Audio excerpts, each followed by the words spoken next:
and then we'll go ahead and get started. So, Mana, I'll turn it over to you. Okay, thank you. Wow. Hi, how are you? I'm good, how are you? I'm great. Well, first of all, congratulations on the DGA nomination. Oh, thank you. Thank you. So that's super awesome. And obviously, congratulations on the success of the show.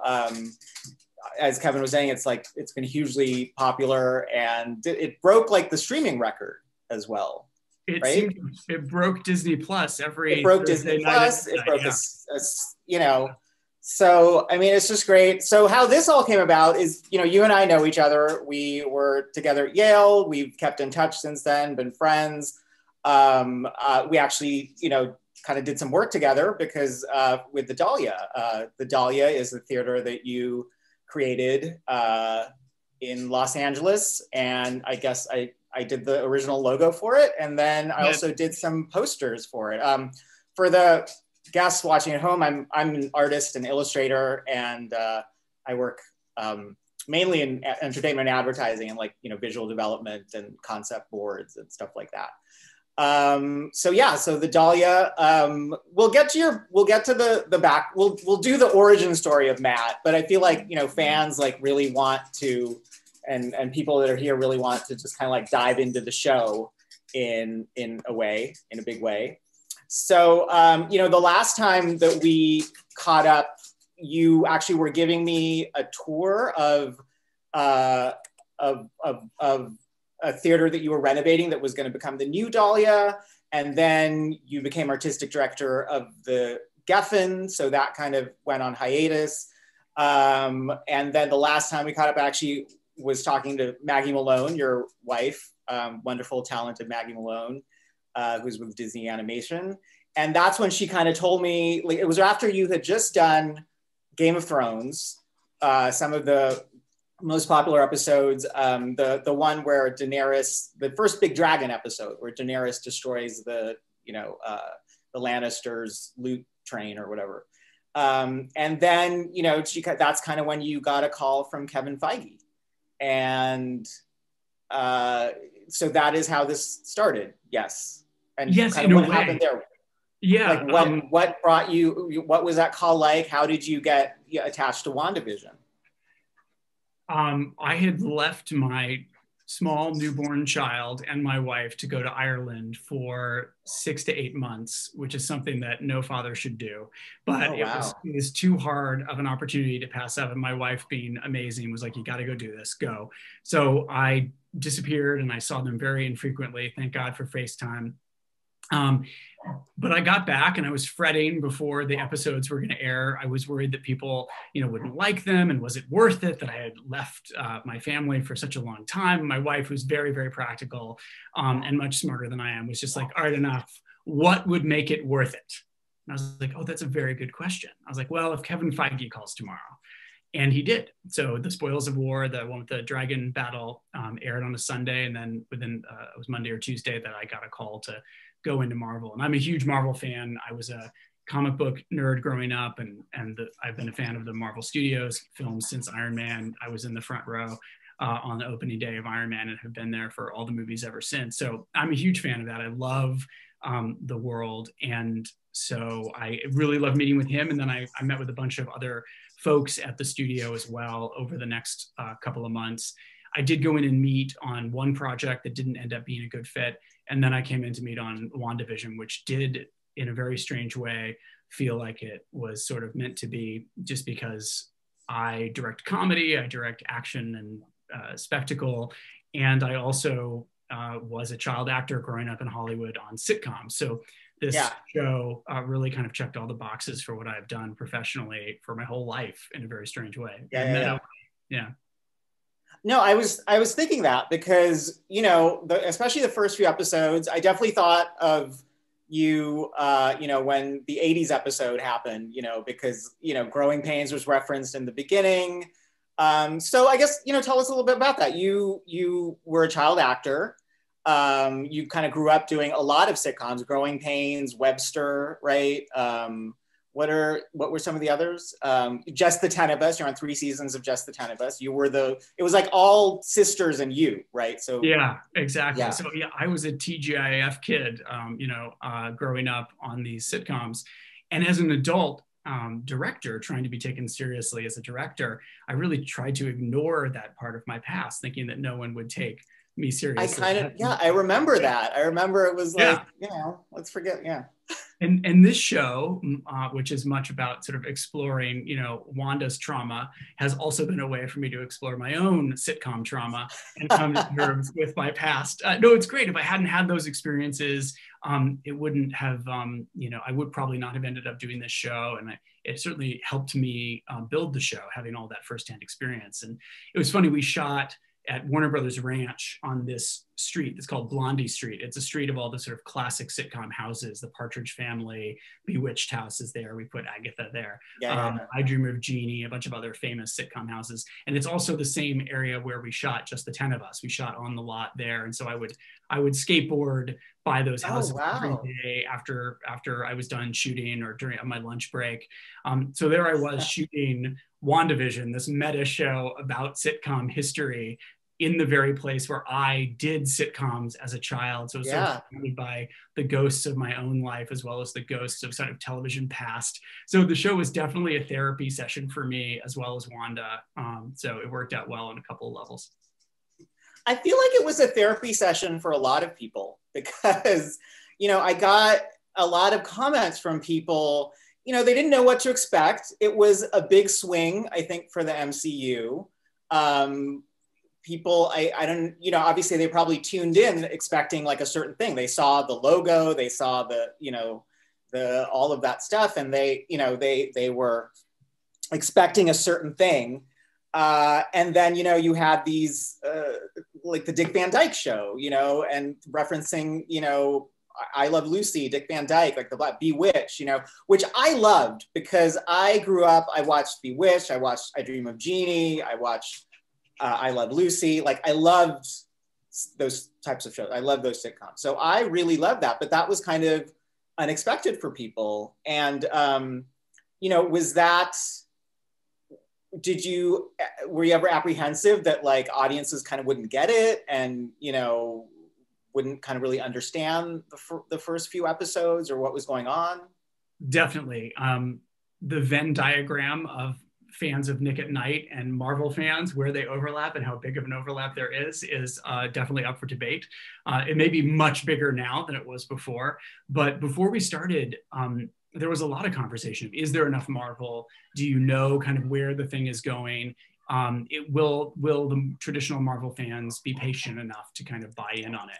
But thankfully, Kevin Feige was always incredibly supportive of the idea of just trying to stretch out that sitcom world for as long as we possibly could until we felt like we needed to get outside of it. Because ultimately, when you get to the end of the show, you realize this is an exploration of grief and how Wanda is trying to deal with her loss by building a world that she can take solace in. So when you go back and watch those earlier episodes, you understand that it's sort of structured along Elizabeth Kubler-Ross, that the stages of grieving, that in the beginning it's denial. We want to be completely in that world with her. She doesn't even remember how she got there. She doesn't know the answers to the heart's questions when they're asked at the dinner table. And it's only as she slowly starts to realize how she got there and that she's in control of it to a degree. And Vision starts to figure out, oh, there's more to this reality than I realize. Only when you get to a certain crisis moment do you want to break outside of it and see what's really happening. And the longer you can tease that out and let the characters discover it as you're discovering it, I think the more satisfying we felt the show would be. Now, that said, we wanted to release the first 3 episodes in one block so that you would watch all the way through the 70s episode and you would end with Geraldine, Monica Rambeau being kicked out of the Hex and landing by the big sword base. So that if, there was any question about where we were going, by the end of that hour and a half of, of content, you would realize, oh, I get it. And then I would set up episode 4, which is always our break out of the world, go full Marvel and tell the story of Monica. But because of the pandemic, we couldn't go back to shooting and finishing the show until the fall. Post-production was incredibly rushed. And if we had aired all 3 episodes on that first night, we would have had to take a week off before the finale would have been ready because of all the VFX that was in it. And Disney didn't want to do that. So they were like, oh, well, we're going out with the first two. And there was no pushing our date either because they, you know, they had fixed that date and we were going for it. So we ended up having to send out the first two. And it's interesting. I mean, you could see that, yeah, there was a lot of people who were a little impatient with it. And I think hopefully many of them came back around to it when they saw more. Whereas the press who had seen all three of those episodes, when they reviewed, they had a better sense of where it was going. So it didn't go exactly according to plan, but hopefully, especially now that it's just streaming as a binge thing now, it will have a different experience for people. Well, and see, that's the thing too. I'm glad that I didn't binge it, you know? I'm the type of person where like I kind of watch like one show at a time these days, you know, even if it's airing, you know. So I'm really glad I didn't binge it because it kind of gave me time to engage with it, really, you know. And I mean, I engaged with it. I watched like, you know, I watched all those videos. I watched like, you know, I'll name some names. I watched New Rock Stars and Screen Rant and all that stuff. Like I got into the whole thing because it was great to like I was into let me pick apart the details here, you know, let's pick apart everything. And so I would watch, you know, like the well, first of all, I would watch the show, I would check Twitter, you know, for all of the reactions. I would watch the show again because, you know, the first few episodes were kind of short. So I was like, I'm just gonna watch it again. And then, you know, over the weekend, there would be like a post show that was like 45 minutes. There'd be a recap. And these were all by the same people, right? Like they really mined this show for content. Like, you know, there'd be a recap, there'd be an Easter egg thing, you know, and then during the week, there'd be like the ending explained things, you know, and then there was one really great one, Implicitly Pretentious is the name of the channel. And he did like an essay of each one on the theme of trauma and something else. So trauma and loss, trauma and memory, trauma and self-esteem. And he did it against the backdrop of the hero's journey. And he actually broke up the episodes into 3 acts. So 1 through 3 were 1 act. You know, each third was an act. And I just thought like that was brilliant. Yeah. Did you see, I mean, you saw like the fan response and the memes and all of that stuff. What was your reaction to that? Were you ready for the fan response to like MCU, you know, and Marvel fandom? Not at all. I mean, it was kind of overwhelming. In a wonderful way. I was very happy with all the incredible memes and the creative response to the show, the TikTok videos and so on. They're incredible. And the fact that people were engaging with the show with the same degree of passion and interest that we had made the show with was really satisfying. Of course, the internet is a dangerous place. So you have to spend, you know, make sure you don't spend too much time there. But you know, it was more of we always knew it was a mystery box. And so I'm glad that people were engaging in it much the same way they did probably Lost back in the day in terms of trying to figure out the clues and build it. So that was great. There were occasionally some things that were taken as clues that we didn't intend to be clues. I mentioned specifically the aerospace engineer that led to this entire fan theory about Reed Richards from the Fantastic Four showing up. And all of that, actually, that one in particular, I wished there had been some way to get out ahead of it because it wasn't intended. And ultimately, the amount of noise and conversation around it, I felt personally detracted from Monica and the event of that next episode, which is not about who she's meeting, but it's about her journey through the Hex, which is a huge moment for her as a hero, as a early moment, as she sort of broken apart and rebuilds herself into this new character, this photon spectrum kind of character who's moving forward in the Marvel universe in a great way. And it's a really important moment. It's an emotional moment. She's dealing with grief in the same way that Wanda is. And Wanda has the same moment where she remakes herself into the Scarlet Witch at the end. There's these two Phoenix rising from the ashes moments that we were building towards. And yet the entire conversation among some fans was about, well, where was Reed Richards? And it was like, I never promised you Reed Richards. I promised you this moment, this character moment. And so sometimes, you can't predict it. You can't control it. It's exciting that there's that much response. But it literally came out of us shooting the scene where they're talking about how how is Monica gonna get back in there? And she's talking to Darcy. And we just needed to clarify, because it used to be that Darcy says, you did this, this, and this. And Monica was just like, no problem. And she starts texting. And we're like, and people who watched it, like Kevin and some of the folks at Marvel, were like, I don't understand what the plan is. So we reshot one line where she's like, I've got an aerospace engineer who I can reach out to. And then she starts texting that person. And then that became the beginning of, Theory Palooza. Oh my God. You can't complain about that level of investment from your. No, I mean, I think it's great. I loved all of the theories. I enjoyed the. I didn't get married to them though. I wasn't married to them. I was like, those are great theories. If that happens, that's great. Yeah. I actually saw the Spanish subtitles. The aerospace engineer was referred to in the feminine. So I kept telling people, like, it's not Reed Richards because it's referred. It's Awesome. So yeah, that's really interesting. So you mentioned we talked about your background as a child actor, and then first of all, I want to this is a Yale and Hollywood chat. So, and you've done all the press things, you did the big Kevin Smith interview and all that stuff. So I want you to kind of feel that, you have friends like Lee and like Nicole Lewis in the audience and Evan Arnold. So I want you to feel that like you can uncurl your toes, Nice. You can just relax. It's like old home week here. And in fact, I asked Nicole and I asked some friends if they had if there were some pictures, and from Yale. Oh wait, Kevin, you got to make me a co-host again so I can share my screen, because right now I can't share my screen.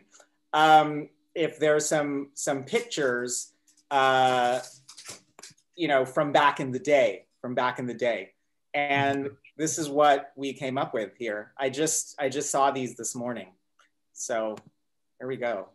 Wait, no, this is not. That's not the one. Where is it?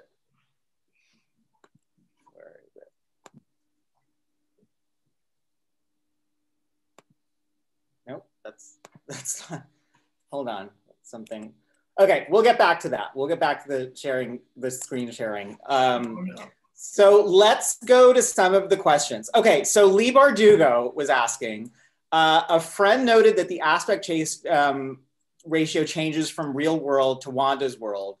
Can you talk a little bit about those choices and what we might have missed? Now, that's a great question because I love the aspect ratio changing. Like when, when Monica gets zapped out of the hex and the aspect ratio changes, like I was just like, oh my God, the aspect ratio changed. Like, so can you talk about that? And then also, well, let's talk about that a little bit first. And then I have a sort of follow-up question to that. Aspect ratio was hugely important in telling the story because it was about the reality. And we introduced it when she is expelled, as you said, in the end of episode 3. But my favorite moment is when Wanda asserts the 4x3 again at the end of episode 4, which is like she takes care of business with Monica, expels her, and we get to see what really happens shot, sort of in a more cinematic way in the what we call 240, the sort of widescreen format. And then she tells Vision everything's going to be fine, and the walls close in again like a trash compactor in Star Wars, and she is saying, I'm in control now. And then Jimi Hendrix starts playing. And, so yeah, the aspect ratio was absolutely about Wanda's reality. And it is fun that you watch something in 4x3, the old sort of square format, for 3 episodes, and then all of a sudden it changes on you and your whole perspective shifts, which is definitely the point of sort of going back and forth between the quote unquote sitcom world and the real world. We really wanted to capture it authentically. That's a big part of it, obviously. So period lenses, period lighting, and period aspect ratio was hugely important. But we changed our approach to lighting, the way we were shooting from the 50s to the 60s, and then pretty dramatically from the 60s to the 70s, of course. But aspect ratio was one of my, I had the most fun with that. And then as we went, we had to figure out a way to kind of start to go back and forth between the real world and the sitcom without it being too distracting, which is when we got to episode 5 and we were in Family Ties, That was a little early for them to be doing 16:9, but we decided to do that so that the shift between the worlds would be less sort of dramatic because there were so many cuts. And that you kind of brought up something that was actually leading to my next point. This is a question from Jules Wilkinson and Morgan Fahey. They both sort of asked this question. And you talk about the lenses. So yes, did you like to create the authentic, because it was so detailed, like, you know, the Bewitched episode, the black and white, the Dick Van Dyke episode, the Brady Bunch episode, even, you know, the color and the flat, you know, the scrim, like the backdrop, the painted backdrop and everything. So did you, like, what did you do? Like, technically, not just the lenses and the camera, but, you know, in terms of like makeup, especially for the black and white ones, because we're so used to makeup and costumes for color, like, you know, what did you do to recreate that look so authentically?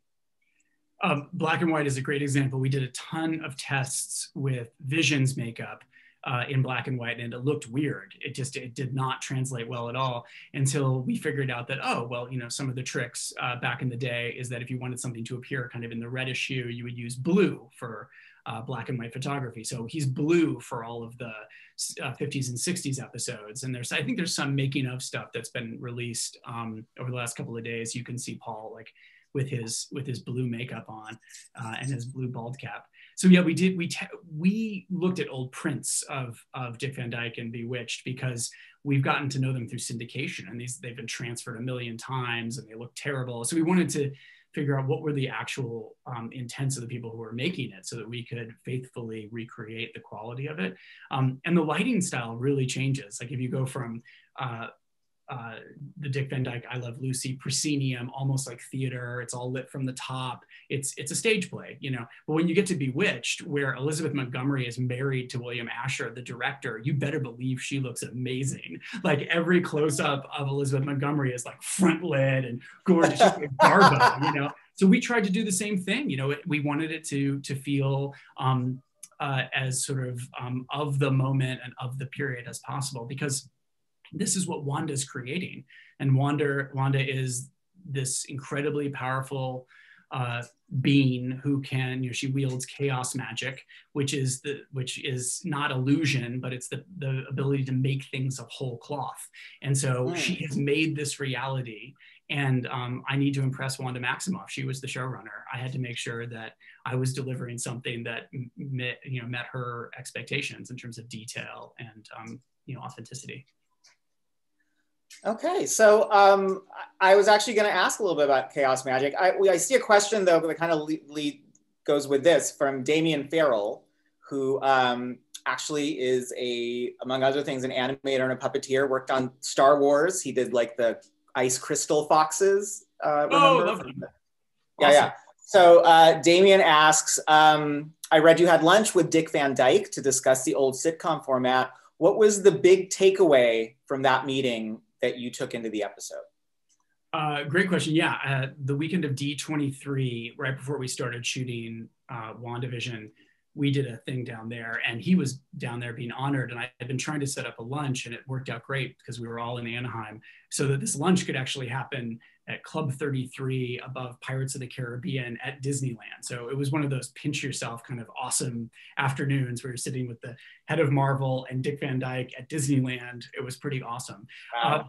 But he was super generous with his time. He had no idea what Marvel was, which was adorable.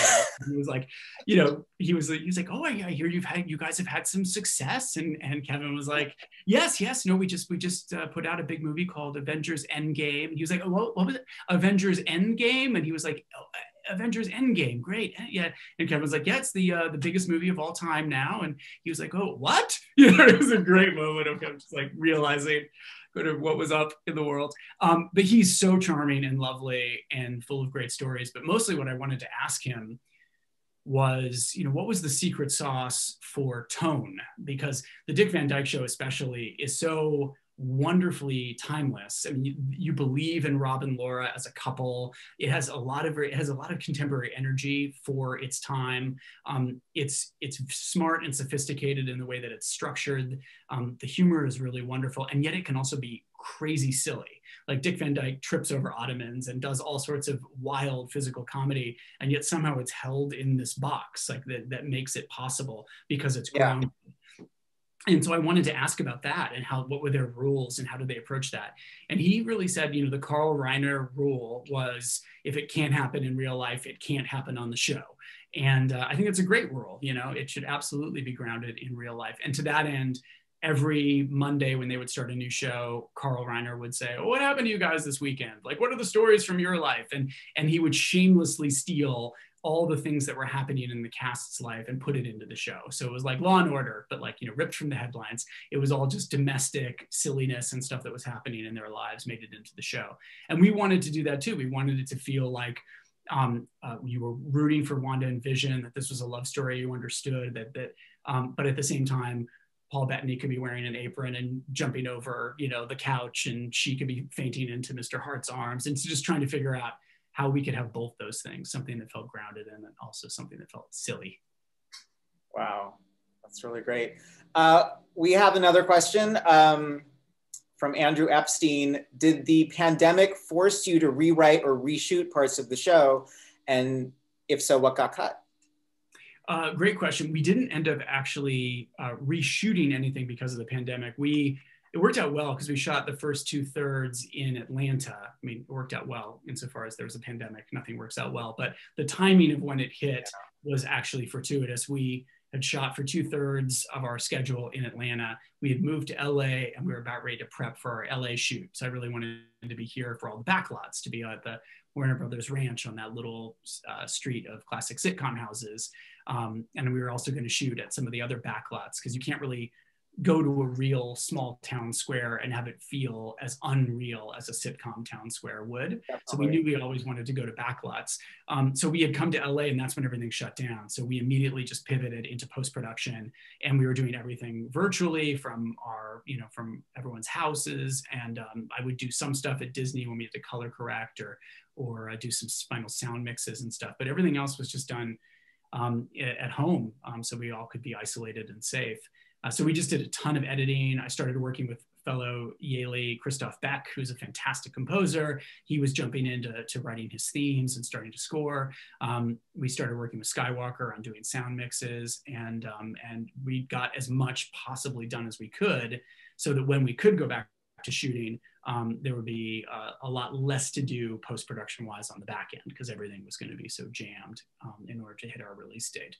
And we did do a lot of I did a lot of prep on what the next chunk of shooting would be. So tons of storyboarding and previs, which is which you know very well, is an animated version of storyboarding. So you can see things in space and get a sense of what's working. And then we would I would screen these, cuts for the studio and screen the storyboards and the previs, and we would just dial in the story. And yeah, a lot of stuff got developed in a helpful way over that time, compared to if we had just gone right into shooting. I think we probably would have, we would have come back again. Every Marvel project does come back a few months after you wrap and do some additional shooting and, change a storyline here or there. But we ended up not doing that because we had that time to really kind of finesse things in between before we could go back and shoot again. Yeah. I have some other questions.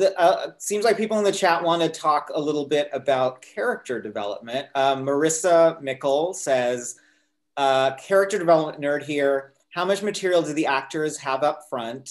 For example, Catherine Hahn's Agatha obviously has a major reveal. I imagine she knew that all along. Did everyone? Also, Marissa says hello, and there's some other similar questions like that. But yeah, so along those lines, there's that aspect of it. Well, let's just answer that one first, and then we'll go to the kind of part two. It's a great question. I didn't hold anything back from the main cast. They all knew everything, and of course, we were shooting bits and pieces. So Catherine would be doing a 50s sitcom, Next Nosy Neighbor, and then the next day she'd be dressed in her full witch outfit out there in the you know, Salem witch flashback or something. We were shooting bits and pieces of everything throughout. So it also would have been impossible to keep that. I wouldn't want to keep that from her because she was doing wonderful little subtle things along the way, sort of dropping little hints and Easter eggs about who she was, and developing her laugh that then sort of takes on a life of its own and all that sort of wonderful stuff. She's Sparky too. Yes, of course. So there was nothing held back from the main cast, but a lot of the guest stars didn't get the full picture. I mean, Marvel's famous for sort of keeping stuff under lock and key, and for good reason, because you want to keep those secrets special. So if it wasn't something that you absolutely needed to know, we would definitely keep it under wraps. But it made for some trickiness, like where people would show up on set and have no idea what's going on. Like I remember this guy Amos, this wonderful actor who played the mailman, who appears in all these different episodes, you know, showed up on day one ready to just do the scene, but had no idea that there was a hex and he was inside this reality and he was at a sitcom and what was the era. And so I basically had to say, okay, hey, let's go over here by this tree. And for 5 minutes, I'm going to give you the entire plot of WandaVision, which reminded me of working on Game of Thrones, because I was working with the great Jim Broadbent, who I absolutely love, and I admire him so much. He's one of my favorite actors. And I was so nervous to work with him, and we were doing the scene and he was just not getting this one moment. And I was like, oh God. So I go in and I give him a note. And he's like, oh, right. And I leave and it's still not working. I'm like, oh, I'm giving bad notes to Jim Broadbent. This is horrible. And it finally occurs to me, I'm like, you do know what the show is about, right? And he's like, no idea. And I'm like, what? He's like, people told me it's a good show, so I'm doing it. I'm like, okay, great. So then I sit down like at the feet of the great Jim Broadbent and be like, there's a dragon queen. And there's the Starks, and there's the white. And I explained the entire plot of 7 seasons of Game of Thrones to Jim Broadbent. He's like, get up, go back to the monitor, and he fucking nails it, right? Because, you know, he just didn't know what was going on. So actors have to have context. So I would often have to fill in more than they were getting in their pages, so they understood how they fit into this puzzle. And Amos, the delivery man, did a fantastic job of adjusting from period to period and playing that reality of like someone who's kind of aware that he's trapped in Wanda's reality and not wanting to piss her off, and like all those little moments are there. But he needed to have context. He couldn't just kind of walk in and do it. So it's a bit tricky. Wow, that's so great. And he was another Mephisto, in that he was one of the people like, maybe that guy's Mephisto. Like everyone got a chance to be the possible Mephisto in the fan theories. Yeah. Mephisto. Sorry, guys, with all your Mephisto theories. Too bad. Almost might be here because a friend of his said that because you mentioned him before and he was great and people kind of like loved him. Like when he showed up with a Presto hat, they're like, yeah, he's got a rabbit. The rabbit might be Mephisto. It's crazy the fan theories. Yeah. So kind of following up to that, so Suzette Chan was asking about how the actors prepare. So sort of the flip side of that is you also have Paul Bettany, Elizabeth Olsen, who have created these characters, you know, whole cloth from scratch, not from scratch, but, you know, they're based on the comics, but, you know, they've lived in these characters for years. The MCU, you know, these characters have a history within the tapestry of the MCU. So on the flip side, you have these other characters that you've inherited and these actors that are playing them. So, you know, and you come from a theater background. So like, how did you work with that? Like, how did you prepare? Like, how much were you involved? You know, because ostensibly they know these characters at this point, maybe better than you do. Yeah, they know these characters very well and they love them, which I think is so great. They're so protective of them. But look, these two characters have had 10 or 15 minutes of screen time together in the entirety of the MCU. And it's amazing that they've created such an indelible impression in such a short amount of time. Like people really root for them, believe in that love story, which is awesome. And I was a part of that group of fans as well.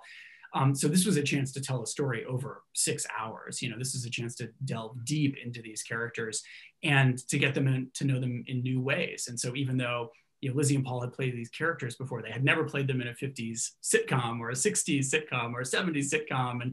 And also we were taking them into new emotional places as well. So they were terrific partners. We worked very closely together for 2 years. I'm so proud of them and the work that they did. And they would often make great contributions, dramaturgical contributions, lines. Paul was very adept at saying, I think we need something here or here, and the famous line, what is grief if not love persevering, is him saying, what's that, what I should be saying, something that's breaking through to her. What am I saying that makes her look at me in a new light?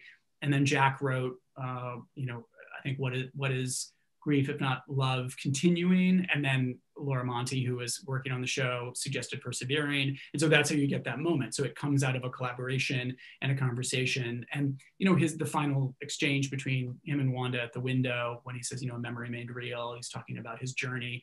We worked on that together a lot too, because it always was a beautiful monologue, but just like dialing it in so it felt like it was Vision's poetry, because he had, he's established himself as this philosopher of the human condition over the last 10 years. Something's not beautiful just because it lasts, or whatever he says in Ultron. He's had some of the best lines in the MCU. That's true, yeah. And Lizzie certainly understood this character and had been waiting for the chance to really go deep with this character, and always felt like the other filmmakers hadn't necessarily known what to do with her, and that Wanda has suffered so much trauma and so much loss, and she's always, her grasp on reality is fragile, hence this idea of creating new realities. And so it is almost like an exploration of mental illness, and that was something that she was very, believed strongly in. And so, no, they're the best, protectors of those characters. And we were absolutely in partnership trying to do right by them and to do right by the comic traditions too. We read all the comic books that are out there, and there's some great stuff. And so, when you get past the baton and you want to do right by it and build and continue to build those characters, and then help them have a wonderful future, in the MCU from this point on, at least one of them. At least one of them. We won't say any more. Yeah. Wow, that's really cool. It wouldn't have occurred to me that, Paul Bettany was part of that, creating that line that resonated with so many people. And that last scene too, I think was really resonated with a lot of people. I have a friend, let me find actually, I had a friend who, it kind of speaks to what you're saying.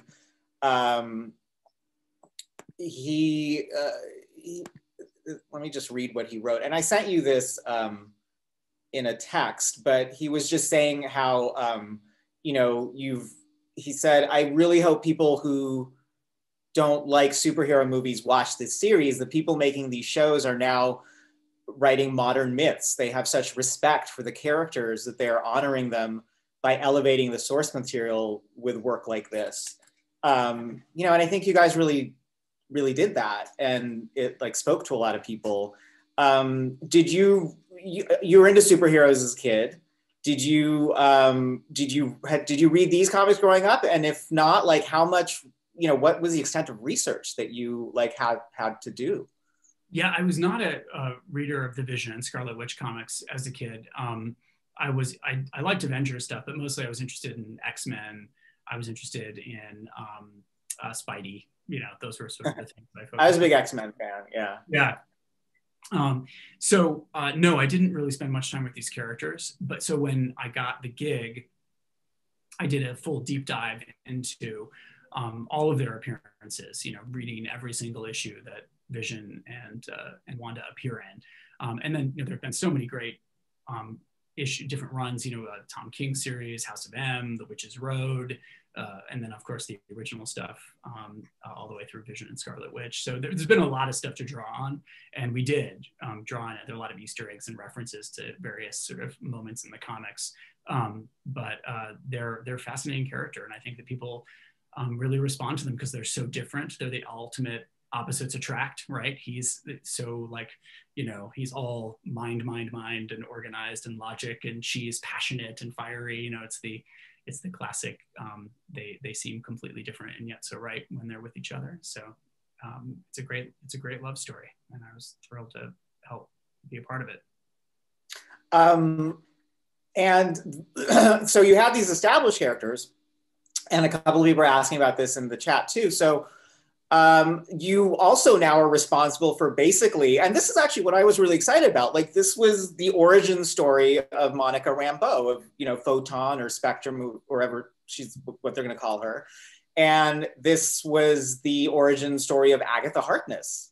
So, you were the director and executive producer that, you know, has put your stamp, has birthed those two characters into the Marvel universe. And, you know, kind of what was that like? It was awesome. Let me turn on some more light because I am losing my light in this room here. Hold on one second. Okay. There we go. That'll be better. Okay. What was it like to bring Monica and Agatha? It was, I mean, they're great characters. Agatha, of course, is more often a mentor than a villain. Yeah. We used her kind of for both purposes. You know, she does end up being crucial to Wanda's journey and discovery and to becoming who she ultimately is by the show's conclusion. So she does teach her a lot about what it is. First of all, she names her. She tells her she's a witch, which she's never really known. But we needed her also to be a threat. So here she was, you know, with the special skill of being able to steal magic. And so her goal is to figure out what Wanda is, figure out what her power is, and then take it. There was some fun stuff in the comics that we couldn't do. We almost did. I mentioned this on the Kevin Smith podcast, where Senor Scratchy was actually supposed to be her familiar, the rabbit that turns into like a demon bunny, which we affectionately called Benicula after that totally weird and disturbing children's book that we all grew up with. So that was a sequence that we had in the finale where they go down to the basement and try to get the Darkhold, and the rabbit transforms into this big scary demon bunny and chases them all around, and Monica has to save the kids along, and the twins use their powers for the first time to kind of save everyone as well. But that ended up being a sort of detour that we couldn't afford in terms of time and story in the finale, so we cut it. So we didn't get to give Agatha her familiar, which is too bad, but that would have been fun.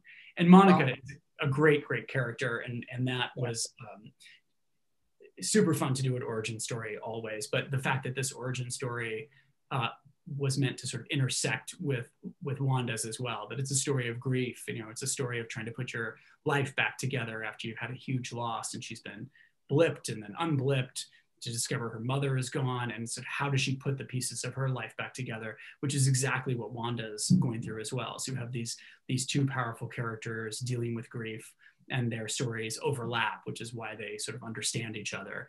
And like I mentioned earlier, both of their sort of moments of becoming are meant to be these moments of like Phoenix, you know, sort of rising from the ashes, kind of being torn apart and then rebuilt into something much more powerful. There's a bunch of questions in the chat, so let's see if we can like knock out some, because I really want people to be able to get their questions answered. Were you on board with Paul Bettany's big reveal, something that got fans talking about freaking out? He kind of, his co-star that he wanted to work with. When I read that first interview where he said that, I was just laughing so hard and passed it around to everybody. He is very, very funny, and I'm sorry if people felt trolled, but he's so funny that I give him permission to, you know, take the piss however he wants. No, he was having fun with it, and hopefully it didn't piss off too many people. All right, we have a question from Carol Chin. And she said, how did your Yale experiences in any way directly influence WandaVision? Or did your Yale experiences in any way directly influence WandaVision? And if so, how?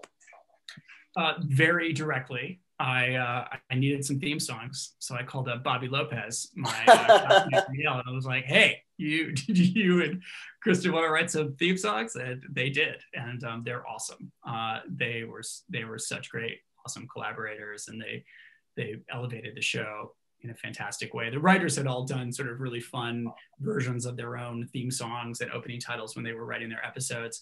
But then, you know, we definitely needed a songwriting duo like the Lopez's to come in and do their own versions and bring all those things to life. And so we had a tremendous amount of fun with them over the last year and a half, making those title sequences. Wow. So this would actually be a good time to share speaking of your college experiences, I'm gonna let's see if I can share it this time. Speaking of Bobby Lopez. Oh, is that for sure, Bobby? Let's see. All right. Do you see this? Oh my God. I did not see this until this morning. So this is here. Okay, let me try to make this bigger here. So what? Nicole Lewis, you, me, that's me in drag in Division Street. There's Sarah Damon. Oh have you seen these? I haven't seen these in like forever. No. And over here, look at this one. Look at you. Look at Sarah Damon. She's like a pastor now. You know, she's, wow. And there I am in drag. I think that I have not done drag a lot in life, but there we are. Look at how beautiful back in the day. And then I found this one too. That's me right there. And there is Bobby Lopez. Oh my gosh. Peeking from behind. Wow. That is fantastic. Can you believe it? I'll send these to you. I love this one. I totally forgotten that. There's Sarah groping my boob, which is made out of lentils, if I recall. Oh, this is fabulous. That is awesome. That is awesome. Backstage at the University Theater, right? Yeah. Oh my gosh. That is great. All right, so Zach Drake raised his hand. Does that mean he wanted to come ask a question on screen? Kevin, can you find that out? And if so, we can pop him in. Meanwhile, Justin Jordan is asking, what current comics do you dig, assuming you have the time to read them anymore? You know, I haven't really had much time, not since I was a youngster. And over the last couple of years, I've read exclusively Vision and Scarlet Witch comics. So yeah, I have no good recommendations. No, it's funny because I grew up, I read X-Men. I didn't read a lot of Avengers, but for some reason, like I read West Coast Avengers, maybe because I grew up in Los Angeles. It was the West Coast. And, you know, also because Vision and Scarlet Witch, like there was something like almost like there was like a queer reading to their relationship in that, you know, especially in you know, Pietro didn't approve of it because Vision was not like, he wasn't a real man. He wasn't real. He was, you know, it was kind of looked upon as like an abomination. Like what is, you know, and even, you know, when they had kids, like, you know, she used her powers to create those children because, you know, among other things, he did not have any anatomy down there, you know, so there you go. But yeah, but I the same with you though, like I you know, I think it was in college that I kind of stopped actively like going every Wednesday and getting them. But what's funny is it's like they live for me like people I used to know. So every now and then I'll read like one of the, you know, like comic book, you know, one of the blogs or the websites and be like, what's going on now in the comics? You know, what are the X-Men up to now? You know, yeah, they have their own island nation now. Yep. So, okay, let's see. Oh, you mentioned, did you work with Christopher Beck before? No, I've never worked with Chris before. I knew of him. My wife Maggie had worked with him at Disney Animation. Bobby had worked with him, of course, on the Frozen films, and Adam Blau, who was my year at Yale, had worked for Chris, had been like had been his sort of protege for a while in composing. So I had heard of him, but never worked with him. He's great, brilliant. Yeah, we had a blast. And this actually, so Dave Edwards is kind of asking a question about this, about Christopher Beck and related, you know, how, for instance, did you create let me see what he said. What kind of direction did you give to him for scoring across so many timelines and settings, et cetera? And for instance, did you create audio and musical contexts to match the different sitcom eras? We did. You know, whenever you put together, you know, cuts of shows, you always put temp music in. So we would do a lot of research into finding temp music that felt like it was carrying the right tone and flavor and style. So whenever that gets sent off to Chris, he kind of knows what I had in my head roughly. He'll do something far better, but it gives him a general idea of kind of where you think music can play, and also the kind of general tone and style that you might be looking for. And then it's always a conversation. He might, and many times did during the course of this, say, hey, I think you might need music here that you don't have it, or are you sure you need this this cue right here, because I think that it works without it. And it's a great dialogue. And then we always authenticity, that was key. So we wanted to make sure that in the early episodes, we were capturing the spirit of each particular episode. To some degree, Bobby and Kristen's music would also, you know, play a little bit. He uses some of their themes in great ways throughout the episodes to honor the sort of WandaVision theme in the rest of the score. And then when we got out into the real world, I mean, that's something that he knows really, really well, having done Ant-Man and other stuff for Marvel, is, you know, just we were trying to support big Marvel action at times, and intrigue and suspense and all of that. But I talk to composers the same way I talk to actors or designers, which is I am not a composer. I am not someone who is that fluent in music to be like, oh, I think it should be minor here, and you need this and whatever, and more trombones. You know, I'm much more interested in story. So all we talked about was, this is how I want to feel here. This is what this moment is meant to be. This, you know, and we just talk about it story-wise in the same way that you talk to an actor about, not this is how you should say the line, but this is what's happening in this moment, because it's ultimately far more interesting for Elizabeth Olsen to do it her way than it is for her to copy how I, you know, give her a line read or something. We want to talk about what's happening in the scene, and the same thing for music. It's about story, and then having these wonderful artists you've hired interpret that and figure out the best way to do it. Yeah, I actually, there's this great video, let me share this, that kind of shows how there's like a theme that was repeated and changed through the eras. So let me try to share this one right here. So have you seen this one? It's fantastic.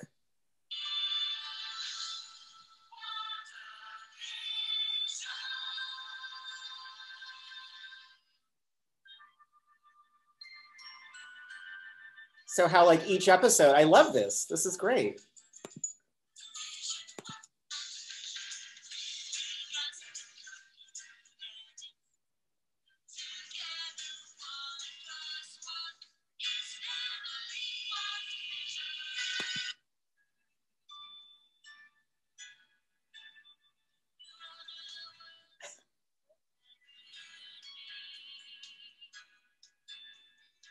And there's a ton of Bobby and Kristen singing in these actual songs too. I was wondering if that was Bobby and Kristen. Yeah.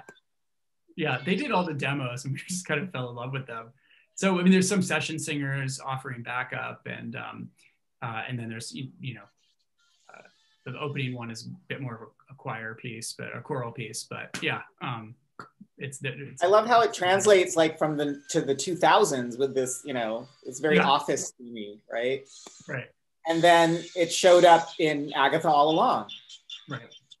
Yep. Yep. They're geniuses. That's amazing. Hey, this is Kevin. And Catherine Hahn, who's another fellow Yale, actually sings in the Agatha all along, correct? Yes, she does. She does. Yep. We wanted Paul and Lizzie to sing the episode 3 one. We got something cooking, but we couldn't make the schedule work because the Brady Bunch kids sang the theme song for the Brady Bunch show. So we wanted the, you know, Paul and Lizzie to sing it too. We couldn't make that work. And then we did explore various, you know, famous people doing versions. Like we talked to Avril Lavigne about doing the Malcolm in the Middle one. And we had a conversation with Jennifer Warren and Christopher Cross about doing the 80s one. But ultimately it was, we decided just to go ahead with you know, Bobby and Kristen, who are amazing. Wow, that's great. Kevin, someone in the chat wants to know what the Yale show was that the pictures were from. So that was Division Street. I'm blanking. Do you remember who the writer was? Steve Tessick, maybe? Was that his name? That does sound right. Yeah. And now the director was Tony Phelan. Yeah. Yeah. That's right. Tony Phelan, also a Yale person, that you know, went on to direct Grey's Anatomy and a bunch of stuff. Have you worked with him since that? Well, you're both directors, so you wouldn't. Well, he's a showrunner too. He's a showrunner, a writer, producer, director. I think he does more writing and producing than directing these days. But I've had lunch with him a couple of times over the years, but we've never worked on the same shows together. No. Yeah, his most recent show he created was Council of Dads, which I thought that was great. I loved it. He's super talented. Yeah. So let's see. I'm looking for the audience. I'm looking in the Q&A mostly because there's a lot of stuff going on in the chat. So it's, I'm glad y'all are enjoying the chat, but I'm mostly looking in the Q&A.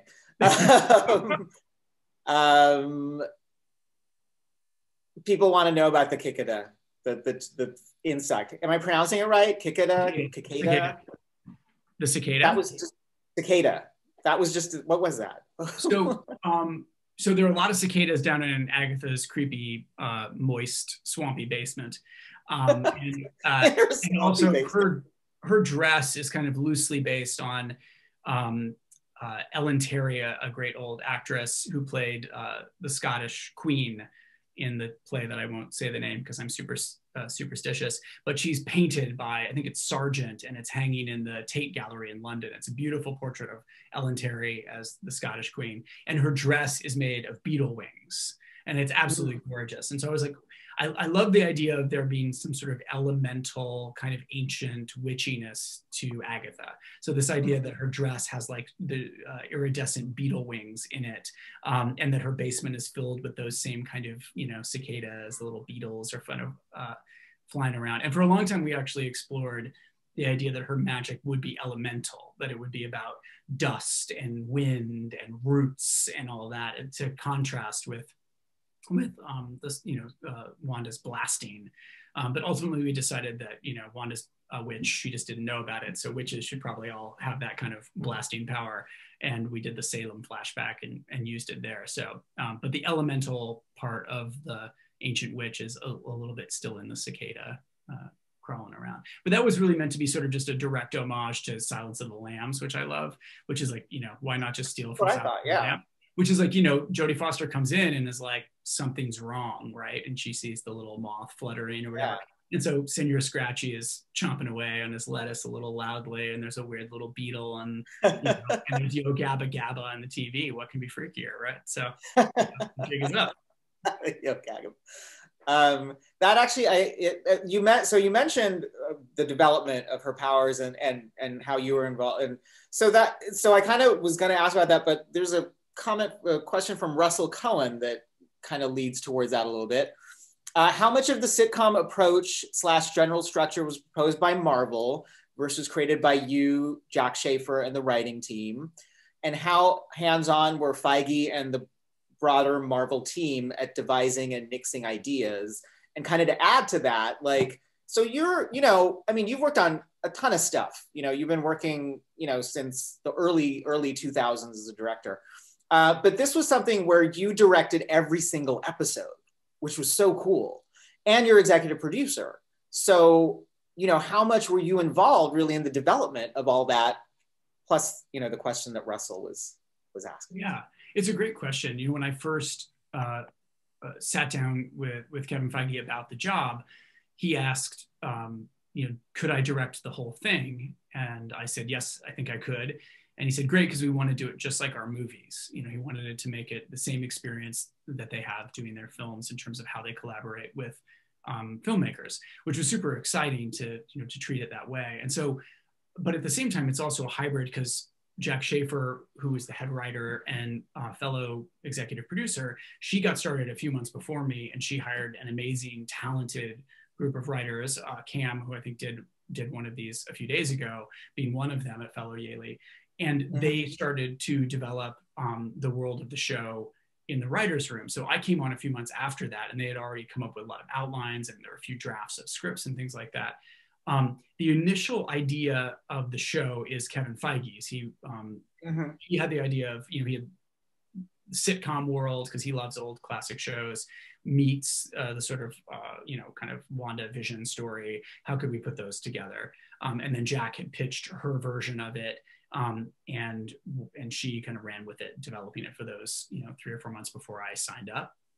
And then once we started, it was very collaborative in terms of when you get to the end of something, especially something like a puzzle box, you inevitably have to go back and rebuild it from the beginning. So there was a lot of restructuring that happened, a lot of new sequences that were created, new moments, new characters along the way. And what's interesting about the Marvel process is there's a lot of writing and rewriting that happens through storyboarding, which you would understand too, which is that once you start to visualize things, you end up riffing and creating whole new sequences, and lots of things end up getting created through that process. And then that ends up getting put back into the script as you move it along. So it was very much a living thing the entire time. The writers in the writer's room ended, I think, in the spring, and then we had the summer just to sort of prep. And so Jack was doing all the writing from that point on, where she would go back and do all the rewriting once the room had kind of disbanded. So it was a really interesting process that was kind of half big Marvel film and half TV. Jack oversaw the writing and certainly was once the writer's room disbanded, she was the writer of everything after that. I oversaw the pre-production, the production, and the post. And we worked very closely with Marvel. I think, if we were going to apply the sort of traditional TV term showrunner to it, I'd have to say it's Kevin Feige who's the showrunner of WandaVision, really, which is that all scripts, all outlines, everything would go through him for his sort of notes and yes or no stamp of approval. Same for all of our, casting ideas that we were coming up with, costume design, set design, you name it. We would have weekly reviews with Kevin to kind of go through what we were thinking and get any notes that he had. And then certainly in post, all of the stuff that I was screening for him and for the other two folks who run Marvel, Victoria Alonso and Louis D'Esposito. So they would, we'd be getting notes from them along the way. But I would say that they are incredibly supportive and wonderful people. They create a lot of room for you to create. It's a great environment for filmmakers, and yet their notes are always very smart, and they are relentless about making something the best it can be, which I'm grateful for. You can't ask for better, really. Okay, let's, I think, Kevin, we have someone coming on to ask a question. Yes, we actually have a question from the audience. We have Phil LaMarr, who is an amazing voice actor in animation. He has voiced over 400 animated characters, and big fan of WandaVision, as we all are. Phil, welcome to the stage. Feel free to ask your question. Hey there. Hey. Matt, first, congratulations, man. I can't think of any other achievement of this level. I mean, I always talk about where people have taken movies and turned them into great television shows. MASH being, when I think you passed MASH, man. What? Oh my gosh. Thank you. This is awesome. Thank you. I mean, there's no other show I can think of right now that everyone is talking about. And, and you force people to have to go back to old school television watching. Yeah. We're waiting till next week. But my question was from the comic book nerd perspective, because in between every episode, all of us nerds were like, well, it's gotta be, like I'm always saying, it's Mephisto. And everybody, personally, I'm anti-continuity. So I'm like, I'm gonna wait till the end of the story. I have no theories.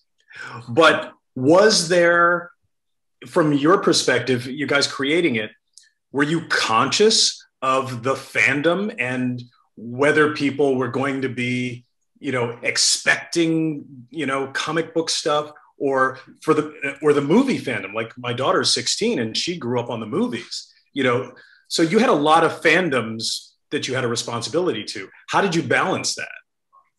I did not expect the level of scrutiny that would happen week to week. We also didn't expect to be the first Marvel thing launched after Endgame. So we're the crazy show, right? They were going to start with Falcon and Winter Soldier, which is like a summer blockbuster. And then we were going to be the weird thing that came after. We didn't expect to be this. And we also didn't expect that this show that was about grief and loss would come out in the middle of a pandemic. So I think that the thematics having extra resonance is something we never could have expected. And so all of that, I think, has been very interesting to see. You make something and you kind of just put your blinders on. You don't think about it. I don't know, when I didn't think about what my daughter would look like when she was born, you know, and I remember that moment when she was born being like, oh, of course, that's you. There you are. Because you're so thinking about getting the nursery ready and all this stuff. So there's a lot of that in there. I never expected aerospace engineers and all this kind of stuff to kind of take over the world the way that it did. But I'm glad that people were so keenly interested. I mean, that's exciting and wonderful to have that kind of interaction. But comics, you know, I love them too. And I know there are a lot of theories. We ultimately didn't feel like we needed Mephisto, or Nightmare, or because we had a big bad in grief, right? Grief was our big bad, loss was our big bad, how we all kind of come to terms with those things, which everybody has connection to. And we had Agatha, and we had White Vision, we had sort of other things in there too. So, you know, I did some press before the final episode, and lots of people were like, oh, boo, because I was like, some of you are going to have some, you know, disappointed. Spider-Man, Magneto, Mephisto, and Nightmare are not going to arrive, you know. Doctor Strange. Doctor Strange, you know. I mean, that's the other thing too. I mean, just there's so many theories about, you know, Doctor Strange coming in to sort of save the day, which is completely anathema to the show we're building, which is like, right. Why would I want a dude to come in and save Wanda? Like, Wanda is one of the most powerful people in the MCU, and she's working through her stuff, and she doesn't need Benedict Cumberbatch to help her out. So yeah, so theories are great, but ultimately in the end, you know, there is, as a filmmaker, you do worry. You're like, oh gosh, I hope people aren't disappointed that their particular theory doesn't come true, and that they can't then enjoy what is there. So, you know. Well, but I think when you're driving from such an honest, emotional, character-driven place that you are, it will override whatever little fan bump that somebody has. Like, well, but that's not, oh, but this is so much better than I am at. Because that's my thing, is I always say, you don't give the audience what they want, you give them what they need. There you go. Yeah, I like that. Sounds good. Yep. Great job, man. All right, thank you. Great to see you. Great to see you. Awesome, thanks so much. We're gonna ask a quick poll of the attendees. Who is your favorite WandaVision character by the end of the show? So you should see this coming on. I will answer it as Aman asks us a couple of questions, and then we'll share the results. And then Matt, you and Aman can vote too. I can't pick one. I love them all too much. You can vote from multiple characters. Again, you can vote from multiple characters. All right, a third of the people have voted so far. Aman, you could ask a question while people figure out this voting thing. Some people are like, what is going on with my computer? Oh, you're muted. You're muted. Gabe Bowles is asking a question. Any thoughts on your take on grief, your experiences, the cast, etc., and how they played out in the story? So let's put a pin in that, because I want to share this from, who's it from? From the writer. This was really great. So this is a tweet from the writer of, you know, I think it was episode 7 or 8. Is it Laura Donnie? Here, let's see that. Laura Donnie, yeah. Yeah. Yeah. Mm-hmm. So I told a therapist once that my trauma defined me. She said, no, it shapes you. It was paramount to the writers of WandaVision to not just look at where Wanda had been, but to spend time with her there, to give space and voice to her grief, to her loss, to watch her take shape. And I really thought that was what was so great, you know, in where we see her journey, you know, from when she's a little girl to all the way through. And we really got to spend time with her in all those different, you know, parts of her life. And you mentioned the Kubler-Ross model, denial. So can you talk a little bit more about that? Because it really was a show about grief. And I think that's one of the reasons I loved it. You know, like when I was watching that episode, you know, I lost my parents as an adult, but at like a relatively young age, and also, you know, a sibling, like as a child. So I was like, wow, that's like really, I didn't expect to get that from the MCU, right? You know, 7 episodes into this. So, you know, and that really, you know, struck a lot of people, and especially with the pandemic. Do you want to say a little bit more about that? It's a love story, and it's a story about loss, and they go hand in hand, right? You know, it's the line that people have responded to, you know, what is grief if not love persevering, which I think is very much the show that we all wanted to make. And it's goes along with the Kubler-Ross idea of building towards acceptance. And we tried to structure the episodes, you know, that definitely we have the denial at the beginning. She doesn't know where she is. She doesn't understand the environment that she's in, all the way to the point where she's angry. She's going out and she's yelling at Hayward and throwing the drone at him and saying, stay out, through bargaining and depression. Of course, the Modern Family episode where she's in her bathrobe and doesn't want to leave the house, to ultimately to acceptance, you know, where she accepts that she has to say goodbye to this family, that she can't keep them, that they're not real, and that she also has to accept her future, her destiny, her destiny alone, but also her destiny as this Scarlet Witch, this new idea and where she's going. So that was ultimately the structure. And I think the strong emotional through line allowed all of the earlier sort of experimentation to work. And I think hopefully when people go back and look at the earlier episodes, it takes on greater resonance because you know what the ultimate story is, and you can see the trauma kind of percolating underneath the surface. And certainly we have those moments which we would refer to as sort of get out moments, where you would see things would kind of, or Twilight Zone moments where like the dinner table scene turns very odd and very strange when they can't answer the questions, and the world suddenly becomes much more real, and you can hear the sound of the clock and all of that. You feel reality at times trying to fight its way in, the beekeeper, like that. And it's about Wanda trying to stay in that world, whether it's unconscious at the beginning, you know, trying to deny that there's anything outside of this world, that this world is the world that she needs for solace, you know, that it's recreating the family ritual she had as a child that we see in Sokovia, and that she's building it from the DNA that all of us have of watching these shows together. And you know, it is trying to bring her comfort. So that was the through line of the show, and I think it gave the show permission to go to some pretty crazy places, because ultimately, it's all in service of the same story. Yeah. And then the pandemic, who knew? Yeah, right. That grief. I know, right? Grief is everywhere for us humans, but it's, you know, it's been there in a pretty undeniable way over the last year. So yeah. Yeah, no, I'll share this other, this is a tweet from Ralph Garman, host and actor. I lost several dear friends, both parents, a son. I hated my own sorrow until tonight when I heard, but what is grief if not love persevering? Heart healing poetry. Thank you, WandaVision. And I, you know, it's funny. I was so moved at you know, I loved that line. I loved at the end, you know, when right before, you know, obviously that was beautiful when he disappears and, you know, she said, most of all, you're my love. But also a moment that really moved me was when she creates the world, and we've seen her whole journey from, you know, Sokovia, and she creates the world and she's still herself, like in color, like having just created the world. And Vision is standing there kind of a little bit ragdollish. And then it cuts to this low angle and you just see, you see her step forward and it cuts to a low angle. And then it's just her perfect, you know, 50s black and white shoes. And like something about that moment, I was just like, oh.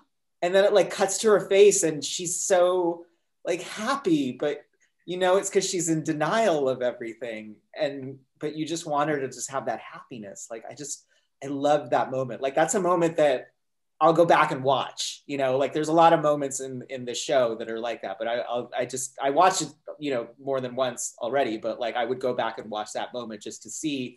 And, you know, Elizabeth Olsen, like she does that transformation so well. I mean, obviously it was shot at different times, but, you know, from her pain to her like surprise, and then her just like, I'm just going to forget everything else and kind of just be in this moment. Yeah, that's my favorite shot in the show, is that close up of her looking at him when she joins Black and White. Yeah, and that was carefully constructed, you know, something that I sort of found through storyboarding, because I didn't want to see her transform. You know, I didn't want to see her become Black and White Wanda.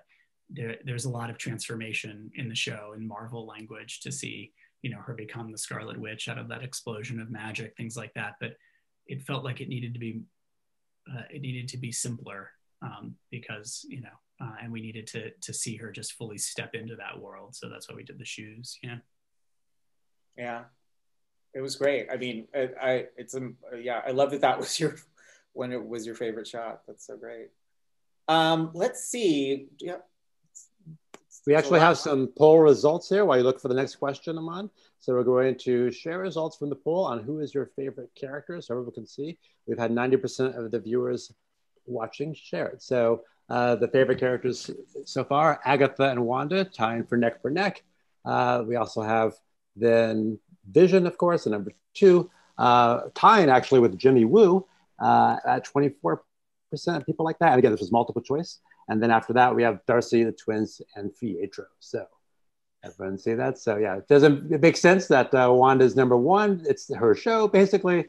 Interestingly, Agatha is tied with Wanda on this poll. So that's pretty cool. Shout out to Catherine Hahn, Yale School of Drama grad, who did that so excellently. And she has a great body of work as well with her other stuff. So it's just cool to see all of her stuff come to head in this with her, like you said, Matt, her comedy and her drama background. And then we have Monica, fans of Monica as well. So thanks everyone for the poll. All right, all set. I'm on for the next question. Yes. Well, it's funny you mentioned the pandemic and everything. And I do want to say that aside from all the grief and all of that stuff, what's happening here? I'm trying to close the poll. Okay. Aside from all the grief and all that stuff, for me personally, this show, I said I watched all the things, like all the explainers and all the fan theory videos after that, but it actually turned, it really did turn into this great, like, Thursday night appointment television. I'm gonna, share. I was inspired by by Dax exclamation point.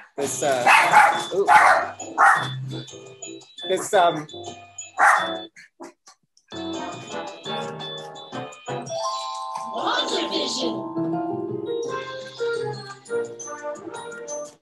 So I was inspired by her, like she would post that on like Thursday nights, talking about how she would like, be getting ready for the thing. And so it really did turn into this whole, for me, I would, make my herbal tea and take a bath and like, give myself a scalp massage and, take a disco nap. You brought disco naps back, to prepare, because part of it was because I was just like, I'm not just going to watch it. I might watch it again. And, so that was really great. I love that you brought the water cooler show back, so let's see. Someone asked who was responsible for the hex we have all been living in for the past year. Well, it's funny. I think of the fan theories a little bit as kind of like fans' own version of the hex, in that like they kind of, a lot of, we kind of just didn't want to deal with this. It really is, Stephen Strange isn't going to come. Mephisto didn't do this. Like, it really is just Wanda dealing with grief, and we're going to accept that she loses Vision at the end, And I think it's such a strong, powerful choice that, because it's comic, so there's always like, oh, they're going to bring Vision back, right? And you didn't. And I felt very satisfied and complete, like having gone on the journey when she lets him go. Like, I thought it was really beautiful. Okay, here's a question, a quick question that's been nagging some of us. How did Agnes get into the hex? Well, I mean, in terms of like logic, how does she pass through? She's a witch. She's super powerful. Okay. that works for 200 years. I mean, you see her in the beginning of Agatha all along fly in her witch outfit and transform into the nosy. Yeah. Oh, I love that too. When right when I saw that you were mentioning the insect, the beetle costume, like when I saw it, I was like, oh, it looks kind of like an insect, like the iridescent wings. Nice. And Agatha teleports. She teleported from underneath the car with the shoes to above the house. So Agatha can teleport. There you go. She teleported into the hex. That's what I'm going with. Come on, I love that your dogs love that musical interlude that you played. That was amazing. This is a question from Chris Gorham, an actor that you have worked with on Ugly Betty, among other things. So he says, settle a debate between me and my son Lucas. Was Evan Peters' character actually Quicksilver or just some dude named Boner? Ah, awesome, Chris. I hope you got the poster. I put it in the mail 3 days ago. Hope it's there. So he's a dude named Ralph Boner. He's not Quicksilver. I know this set the internet on fire for a little bit, and there are a lot of disappointed fans. But yeah, no, he is the guy from down the street that Agatha came and decided to take over his house and put a magic puka shell necklace around his neck and control him, and sent him to the door to get as much information out of Wanda as possible and push some of her buttons and try to move Agatha's agenda along. And Wanda, in her grief, is willing to accept him, even though she knows in her heart that it's not her brother. So yeah, Ralph Boner. And now you were on Growing Pains, so that was like a little homage to the character on Growing Pains. Yeah, I didn't put it in, Jack did, but it was in honor of my time on Growing Pains. Yes, indeed. Follow up to that, is Ralph Boner the person in witness protection that Jimmy Woo is there for? Oh, I can't say, but stay tuned. Oh, okay. Did not expect that answer. All right. That will set the internet on fire, probably. Do you have a favorite theme song? Aaron Craig asks. It's hard to pick, but I have to pick the 80s one just because it's so my generation, having grown up on those shows. And I just love that one. And when they played it for us for the first time, it sort of entered my brain, and I'm not sure it's left ever since. Yeah. Well, I have to say, like, I loved, maybe, because we obviously are the same generation, but I loved the 80s one. And I loved the opening where the painting thing, like when I saw that, I was like, oh my God, it's Family Ties. Like I love like this, like perfect. Oh my God. I love that so much.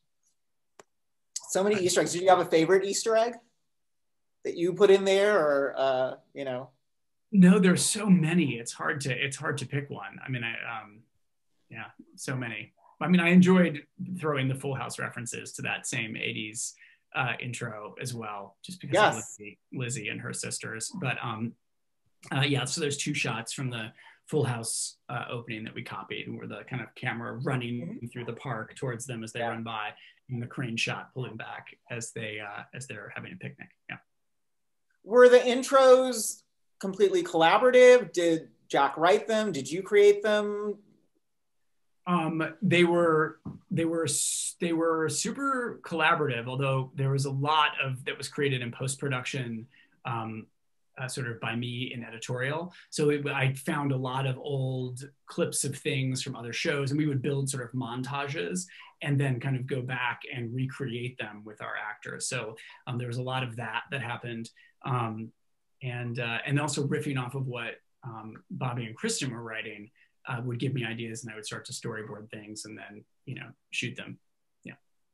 That's great. These next two questions are kind of related. Michelle Hublinka asked, were there any Yale Easter eggs to look for? And Charlie Rosenbaum asked, is anything in the show autobiographical? Could be related.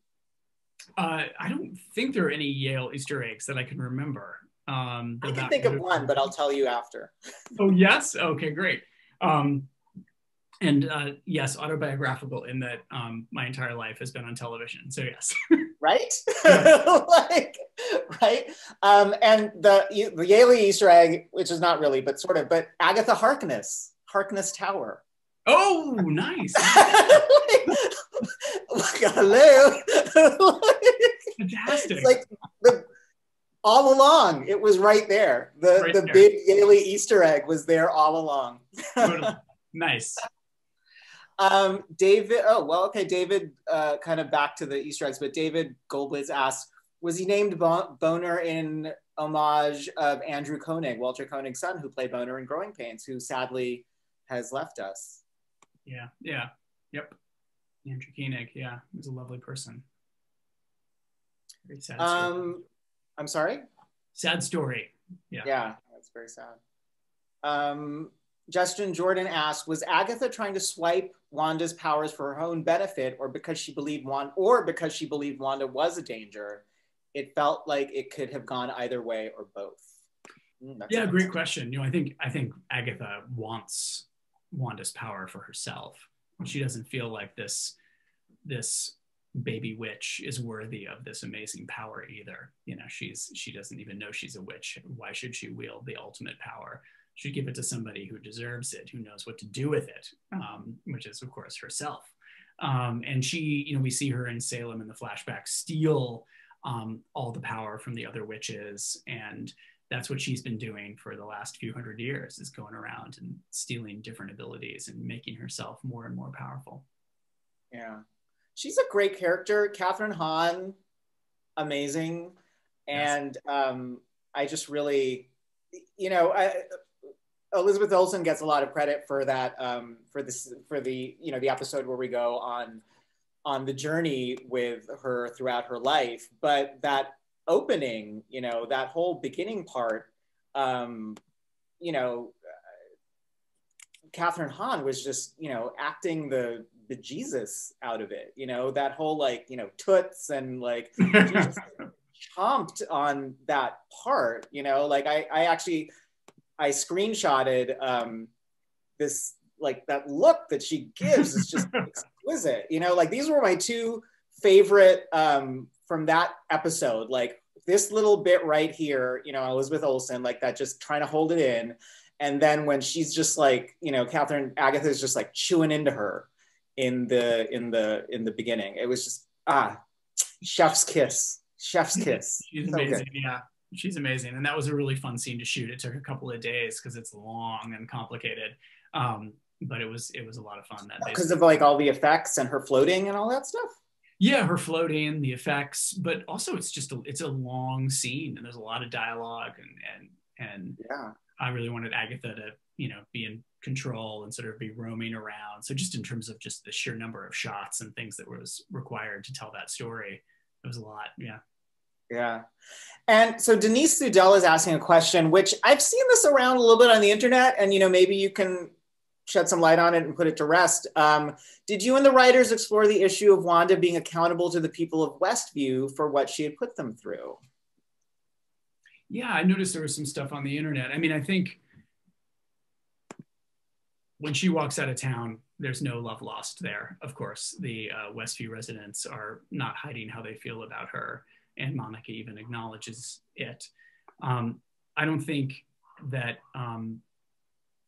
Wanda is really in a position to maybe fully atone to them. And the fact that she has restored their town and freed them is probably enough for her. And she's got her own future to figure out. So she's out of there. I don't think that, we needed to have a big sort of mea culpa there. But, it's not like I'm letting her off the hook for what she's done. This character is so powerful that she is capable of doing a lot of things that are, that's borderline, right? And where she heads from here, it'll be an interesting thing to explore, as she comes into her power and figures out exactly who she really is. All right, let me look at the... Ooh, this is a good question. Are there any parts of the show, because people focused on various aspects of the show, things that the aerospace and things that weren't meant to be focused on. Are there any parts in the show that you feel were overlooked that you wish had more attention? No, I mean, we spent a long time building it, and you know, whether for right or wrong, what we created is what we created. I don't think there's anything that I'm full of regret about, but I could be wrong.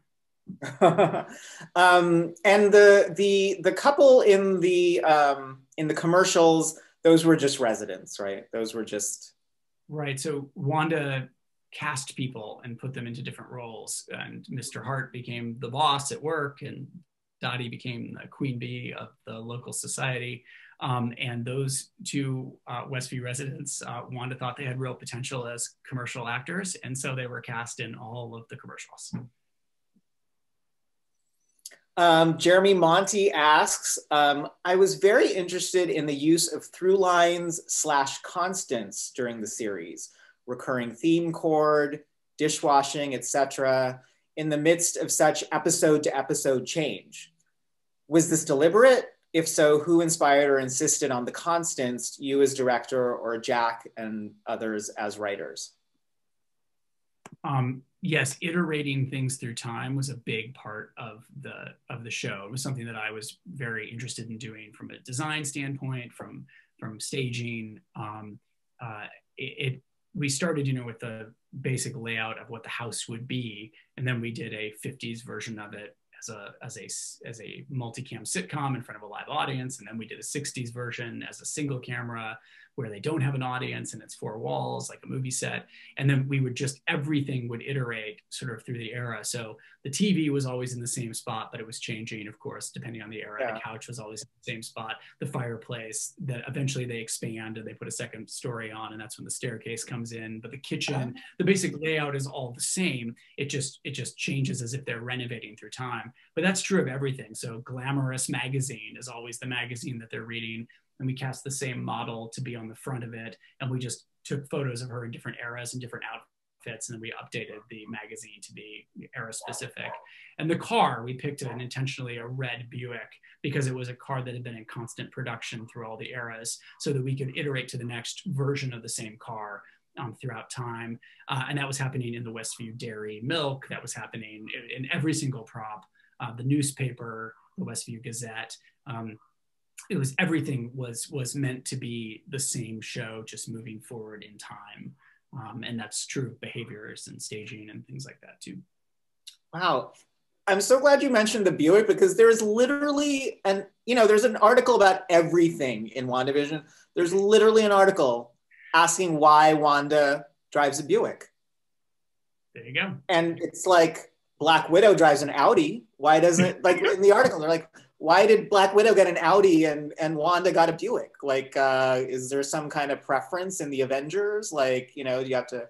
Well, we also mostly went for American cars, because most of the sitcoms of that era, it was all American cars. No, I totally, I get like your answer. I'm just saying that like, it's kind of funny that people, you know, focused on like, why is Wanda driving a Buick? But I love that there is a reason that Wanda is driving a Buick. That's so great. There is. And you know, that the model was the same in different, I mean, that's brilliant. That's just so brilliant. Okay, Eric Amaya, who's actually a writer with Rotten Tomatoes, asks, what was the approach to Wanda's accent? As there is both a joke about it and a moment where it returns when she confronts Hayward. And I want to say that I love that moment because it makes her seem so like, you know, a little scary when she comes out of the hex and her thick accent is back. Yeah. So what was the approach to Wanda's accent? Yeah, that's one of my favorite jokes in the whole show, is that accent really comes and goes, doesn't it? Which is an Agatha line in the basement. The accent is much discussed throughout the movies because it came on much thicker and then kind of faded a little bit. And so, look, she's from Sokovia. That is her accent. And when she gets angry, it comes out even more. Or when she gets sad, it comes out thicker, which I think is true of people who have, you know, been born speaking in one way, and then sort of, you know, over time they acclimate and change, and they may lose it, but then it can come back, you know? So that was always our approach. Like these heightened moments is when the sort of Sokovian accent comes back in the real world.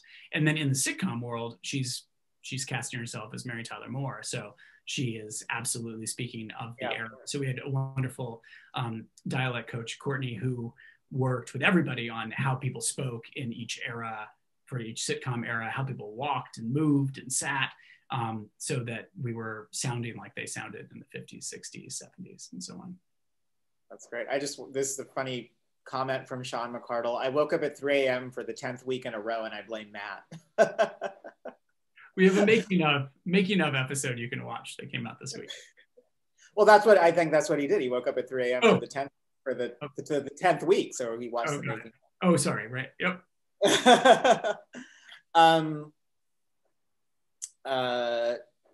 Let's see. So let's see.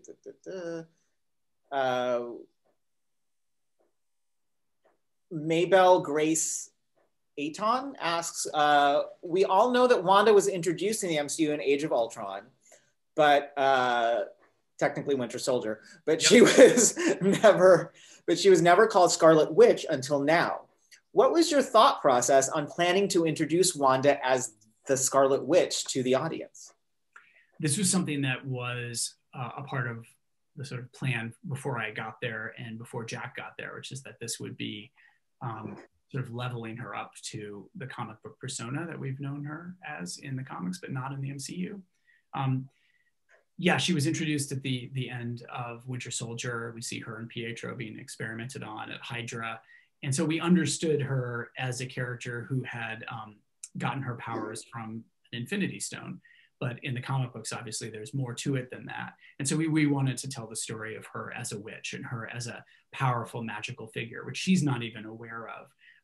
And it also took until Doctor Strange to really introduce this world of magic into the MCU. So now is a great time to sort of move Wanda in that direction because, you know, she's not alone. There's a lot of magic out there now, which is exciting.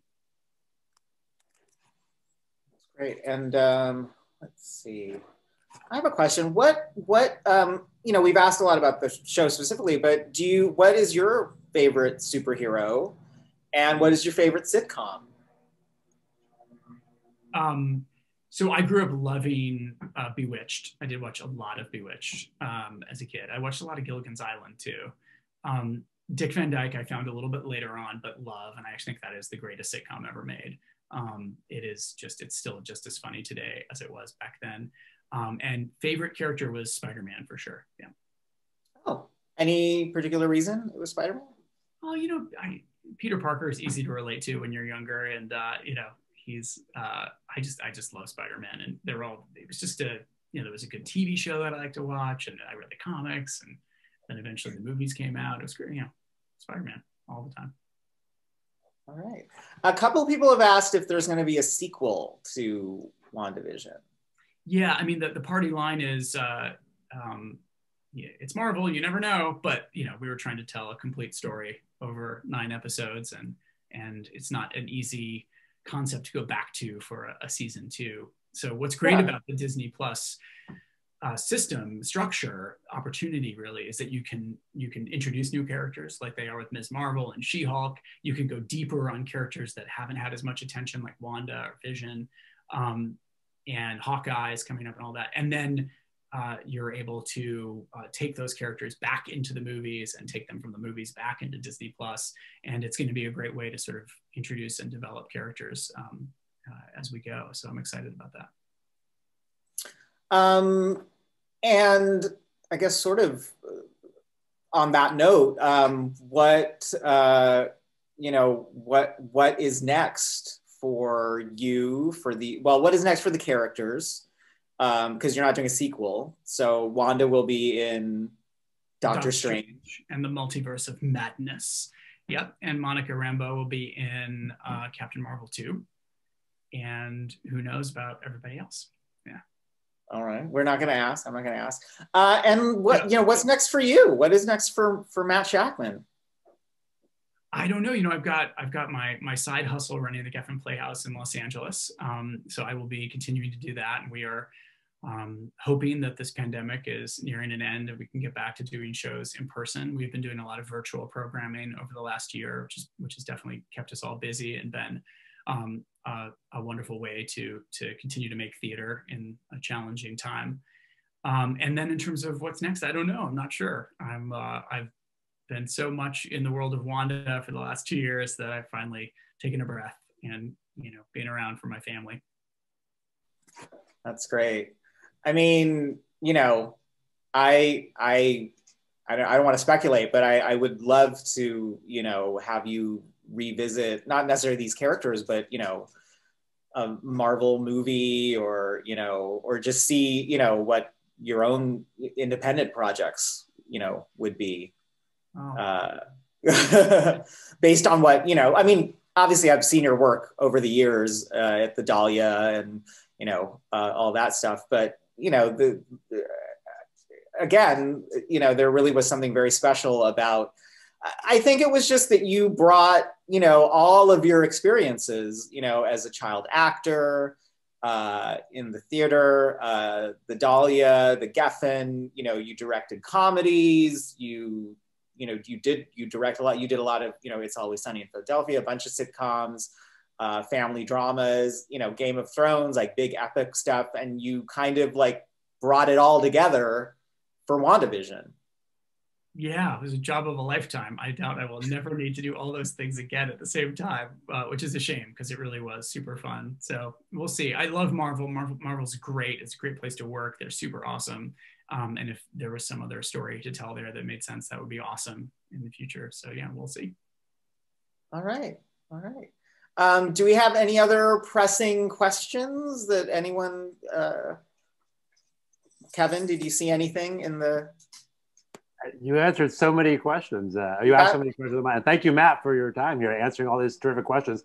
I'm a huge WandaVision fan as well. I think I joined 3 different Facebook groups over the course of this show. And after Friday morning at like 1 a.m. Pacific, when the show finished, I would go to Clubhouse and talk about it with some friends, and then go in each one of the 3 groups and like look at everyone's theories, like everybody else, I think, on the chat. So it's nice that on Friday, when we normally have a new episode, we can talk to you about all of our questions that we've had over the run of the show. So thank you so much for sharing with us and hanging out with us today. So yes, this is the number 2 of our Yale in Hollywood WandaVision week.